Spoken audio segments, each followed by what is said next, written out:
So I've been playing around with natural reds over the past couple months, in videos and whatnot. And I've been asked a very common question, I guess. So it's a frequently asked Q about this particular red. And if you can add micas to it to, change it or deepen it or brighten it or whatever.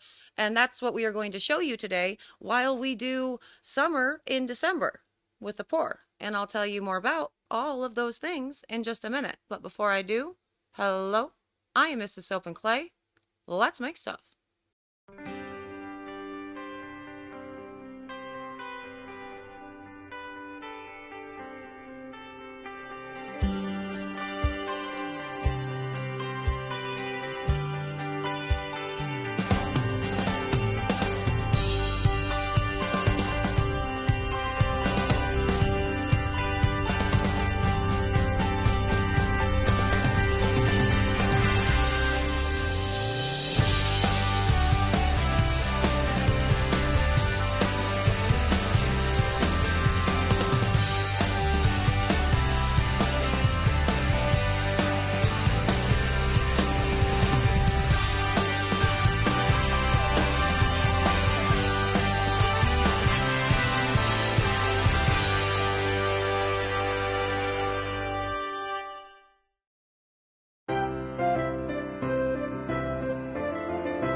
How's it going, Sudsers? Welcome back to the channel. You are at Soap and Clay, where we make all the soapy things, and you are here for day 5, 6, 5. It's December 5th of 31 days of Soapmas, and as I said, we are going to be doing natural reds with a twist, because natural plus not natural, we're using micas, while making a July soap, a watermelon soap, in the middle of December.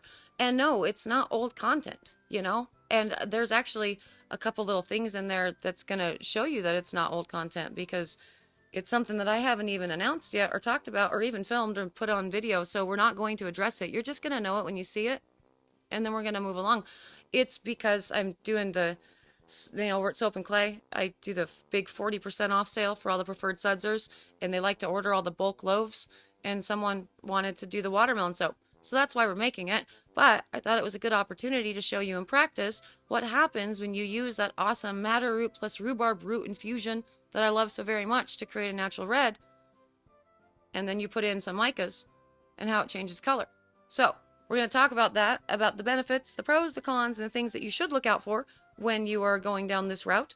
Generally, when you're trying to get a nice red naturally in soaps, but also when you start playing around with the micas, especially with that rhubarb root, because it likes to go purple and gets really strange, in the actual emulsion process, in the video where we always do it. But we're going to make some watermelon soap, so let's go there.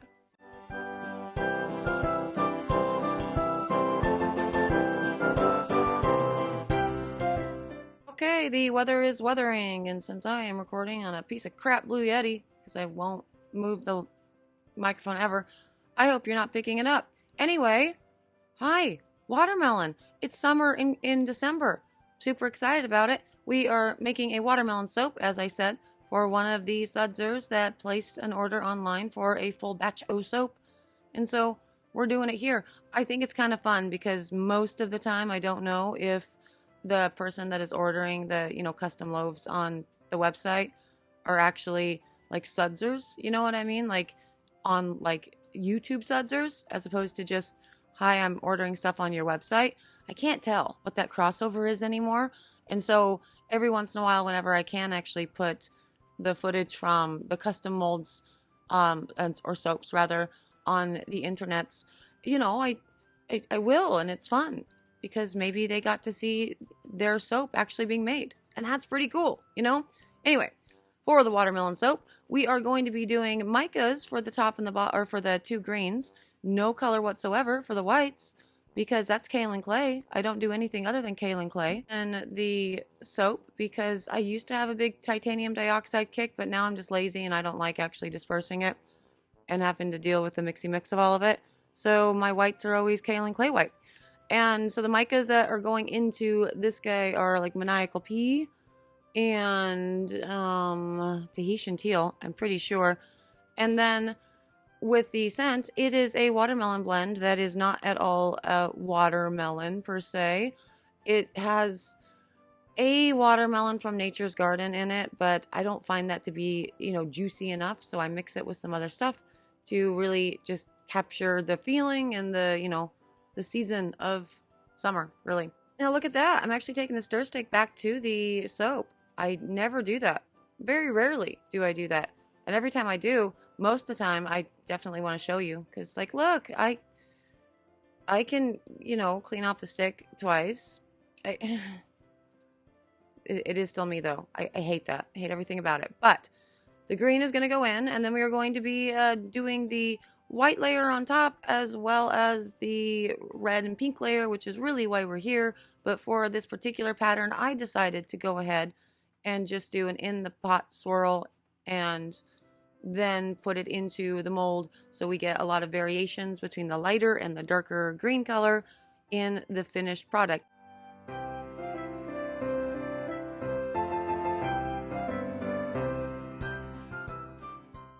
Okay, so first up, this is going to get poured into the mold. I think I started at just one area and I wanted to kind of keep it there, but my soap batter got really, really thick.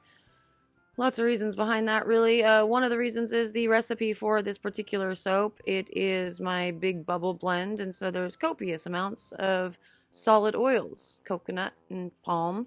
And also another reason is all of the blending that I do when I'm all mad scientist and changing up scents and stuff. I don't know. It seems like, do you guys experience that? If you mix too many scents from too many different companies, everything just gets real wonky, you know? Sometimes it's like the fragrance company scents don't like to play well with each other, which is very strange to me because I am still of the opinion that they all get all of their scents from probably the same 2 or 3 distributors, nationwide. But I don't know. I am going to ask that question. I actually have an interview planned with someone soon, but I'm going to ask that question, when I am able to get them on the phone for sure. And then I'll tell you guys, of course. I don't keep those things secret. Unless they don't want me to. If they tell me not to put it in the video, obviously I wouldn't do that. But you get it. Anyway, white layer is going down, so it's great that this thickened up so fast. And again, I did take the stir stick to it because I wanted it to. And the white layer is going to go down, and then we're going to work on the red. And the red, usually, I don't even really make it red. I make it like a really hot pink fun thing with like voodoo, right? That's basically all I use, the Mad Mica voodoo. But for this, since we have been getting a lot of questions about madder root and the rhubarb root combination that I'm completely obsessed with right now, I thought we could do that because one of the questions I got was, can you mix micas with your natural colorants to kind of change the color? And it's like, well, yeah, you totally can. And that might seem like a silly question, or dare I say like a dumb question, but I believe that the only silly or dumb question that you ask that ever could exist in life is the one that you don't ask. So there are actually some, things that you need to keep in mind when you are working with your natural colorants, especially with this one, how it goes really strangely purple, right? And then once it cures, it settles down into what you want it to be. And your micas, because your micas, basically when you put them in the pot, as long as it's a, cold process stable mica, it's going to effectively be the same color it was when you put it into the pot.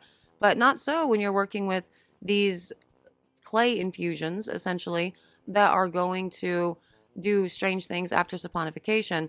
So I would recommend, first and foremost, keeping it light, Don't go overboard with your micas if you're wanting to just brighten it up with the pink or whatnot in order to get the color that you absolutely want in the pot itself before you start pouring. But the only way that you really know that is if you have multiple batches of these natural colorant blends under your belt before you start playing around with also adding your micas. Now, worst case scenario, what happens if you do that? Well, the color itself shouldn't change too drastically. The biggest thing that's going to happen is you're going to be wasting mica. You're going to be using more mica than you need to. And I don't like wasting mica. So I would just recommend you keep it within the normal usage or, less than you normally would for a batch of soap, but it definitely can change the coloring. And we will be showing you how much it changes the coloring by just adding that voodoo into the red, in the cut, obviously. I also did get a question yesterday on, I think, that same video about whether or not beetroot is a good red for natural red. Unfortunately, it's super not. It is the most gorgeous red ever when the soap batter is fluid and fresh, but after saponification, it goes wholly white, which is the biggest bummer in the world. I know. The first time I tried it, I was heartbroken too. JJ and Kaylee can attest because I sent them text messages about it and then never followed up because I was just that heartbroken. Let's check out this cut.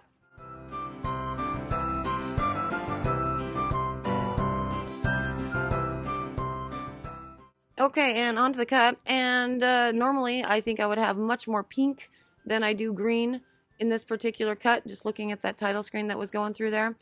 And I didn't for this one because I didn't want to.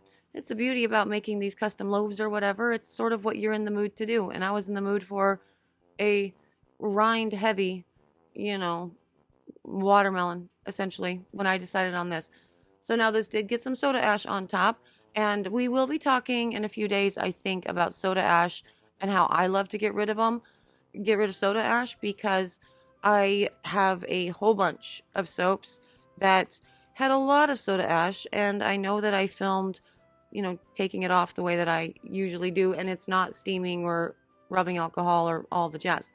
So we will be talking more about that. But this guy did get soda ash because I did not C-pop or gel this.